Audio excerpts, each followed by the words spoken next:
obviously, I know you mentioned at the top of the podcast, you were able to make it out to Las Vegas. We're kind of just like your standouts, obviously. I know you're probably going to talk about Ebuka Okorie, maybe touch on Ugona and Yenso, but I mean, was there someone like not on a standard contract that really caught your attention?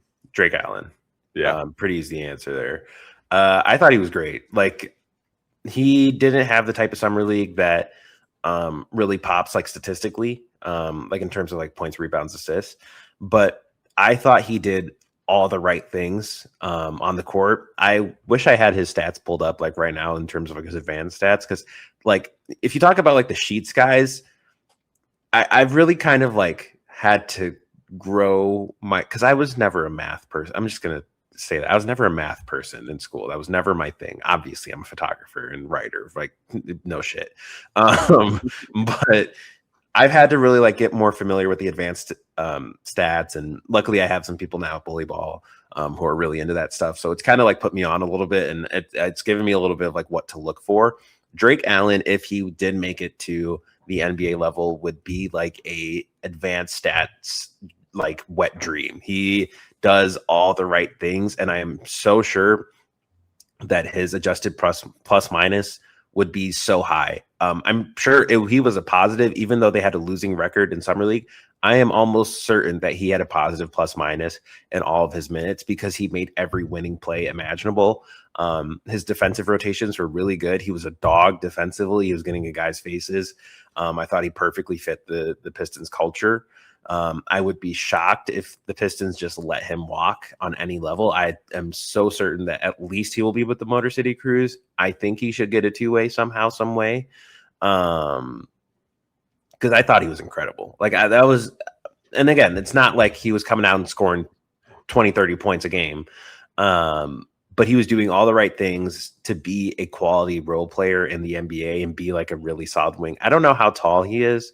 I would guess just based off like in person, I would guess he's around like 6'5", 6'6".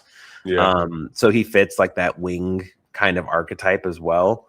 I thought he was really good. I don't know how many people really like watched every Summer League game, but if you did, you know, he played really well. Obviously Roddy Gayle out of Michigan, I thought he played really well as well.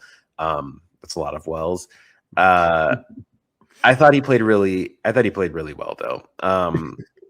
He didn't play one of the games. I think it was like a coach's decision or something like that.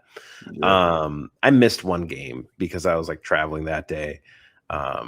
But from what I saw, he was exactly as advertised. He played exactly just how he did in Michigan. Pretty much similar to Drake Allen. I think obviously a little more athletic than Drake. I thought he was really good. I would totally expect to see him with the Motor City Cruise. Likely not a two-way guy initially, but I think he could definitely get his way there. Like I think both of these guys could end up playing on the NBA level. I think Drake Allen could play like right now today. I think, and correct me if I'm wrong here, but I didn't see much from Roddy like shooting wise. I think that's like one of his struggles. Where I saw Drake a little bit more, space the floor a little bit better. So I think those were the two performances that I really came away like, okay, those guys are really good. And then obviously Chaz Lanier. That one feels kind of like a layup. He shot the lights out after that. Because the first game, it wasn't like he was putting up bad shots. They just weren't hitting. And after that, it was like he was a flamethrower. He was lights out, unconscious from three. That second game, I think it was against Cleveland, where he just like went unconscious in the first quarter. I was like looking around and I was talking to people. I was like, what the hell is going on right now? He's got like 17 in the first quarter. He was incredible. And it was the exact kind of performance that he needed, honestly, at like where the roster is right now. And, you know, the conversations that I'm sure are being had, that was definitely the type of performance that he needed. And I've always said, you know, in my time covering him, the Motor City Cruise, I thought his off-ball movement is part of what makes him a really intriguing player, and it's what would really port easily into the NBA level. He hasn't really gotten much for opportunity, and I think if he did, fans would see it pretty soon. Obviously, I wouldn't expect him to shoot like, you know, I don't know what percentage he shot from three. I don't have it pulled up right now. I would guess it was like high 40s. I don't think that's realistic to expect, but I do think like the off-ball movement really creates good opportunities, and then with a playmaker like Cade, he could definitely find his way to the NBA floor. Whether that's here or not, I think they would benefit to give him a chance, but we'll see. But yeah, those three guys I thought were objectively the best outside of Ibuka. Yeah, so he shot 51% from three. There we go. Yeah.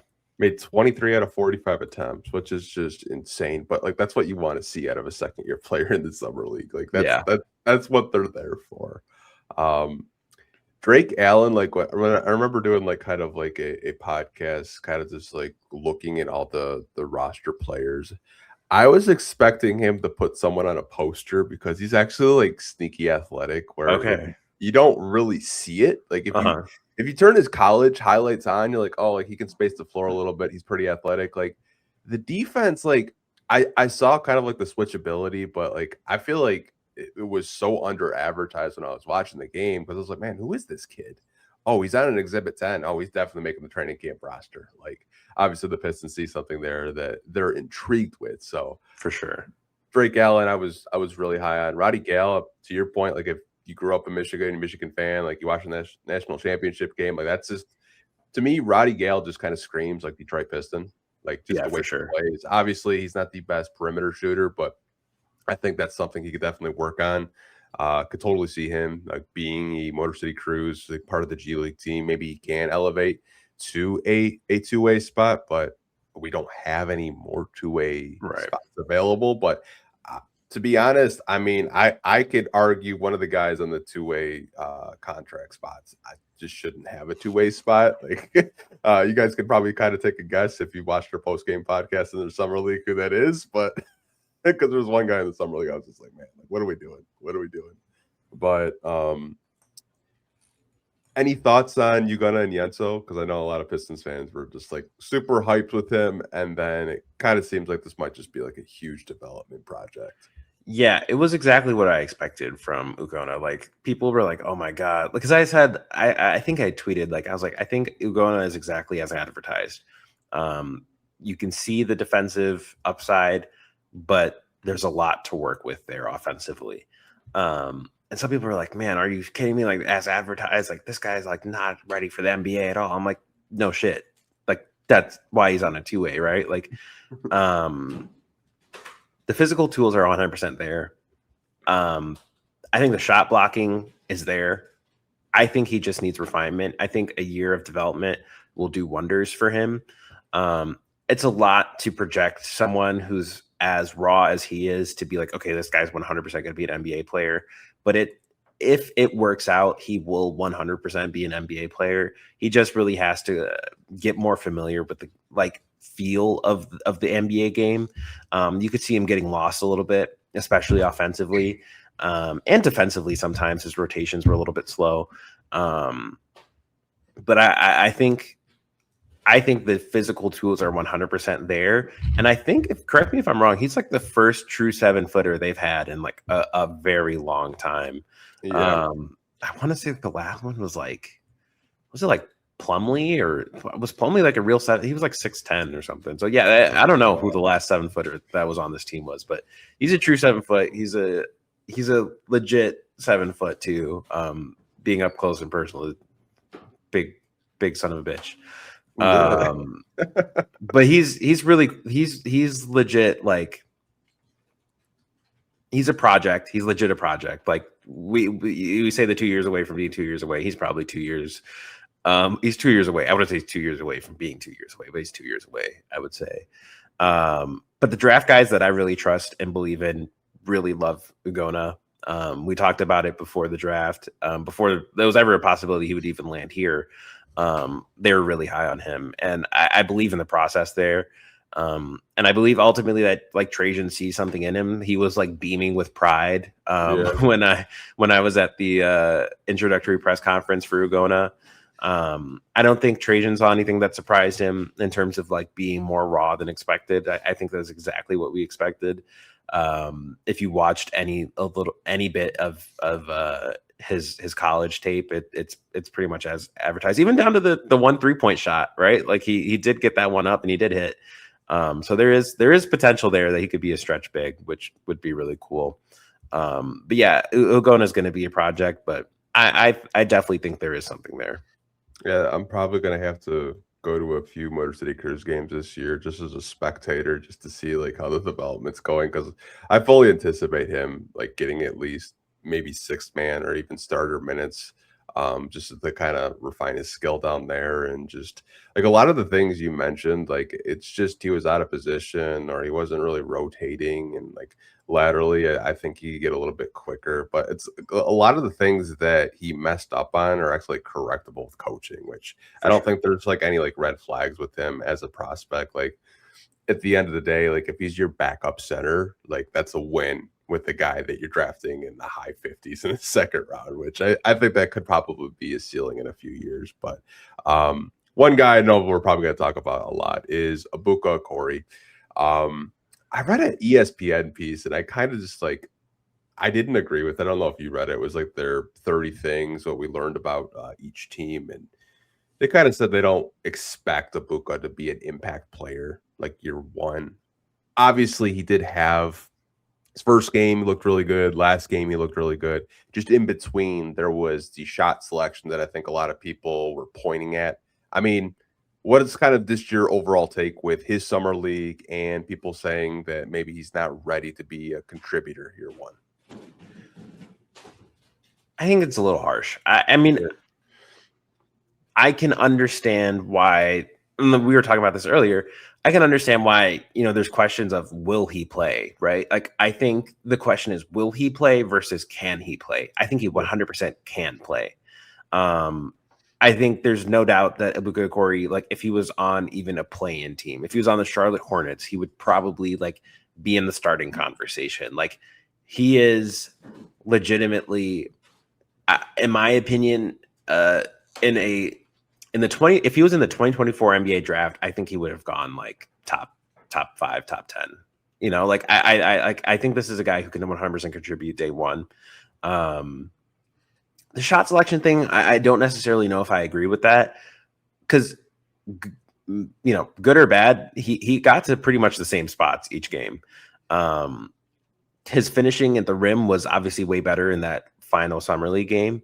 But it was pretty much the same shots he was taking. I think a big part of summer league that doesn't get seen maybe on TV, and this is something that I learned this year just by being there, it is so physical. Like it is way more physical than the NBA, because like they get away with anything, especially if you're coming into the game as like the guy, that like teams are scouting against, because there's not like obviously like insane game plans and all this stuff for summer league, but if we know you're going to play your first round pick that is going to be a big part of your offense, that's all we're going to target. And that's kind of what they did, right? Like they just really trapped Ibuka. Like as soon as he got across half court, they were pressing him. They were fouling the shit out of him. Oh my God, yeah. To put it bluntly, like they were fouling the shit out of him. He was getting held, and a big part of it was also off ball. I noticed and that was one thing that I thought, he could improve on. If we're talking about like areas of improvement, I thought he could improve in terms of creating separation off ball. That doesn't necessarily include the fact that like guys were like legitimately holding him, but just like getting past guys, I think that's something he could definitely improve on. And I think his off ball, offensive like value is that was something I asked Trajan about a little bit when they drafted him. And I was like, he was an offensive engine right on the ball in Stanford. How does that translate with Cade? Because one of them is going to have to be off the ball a little bit more.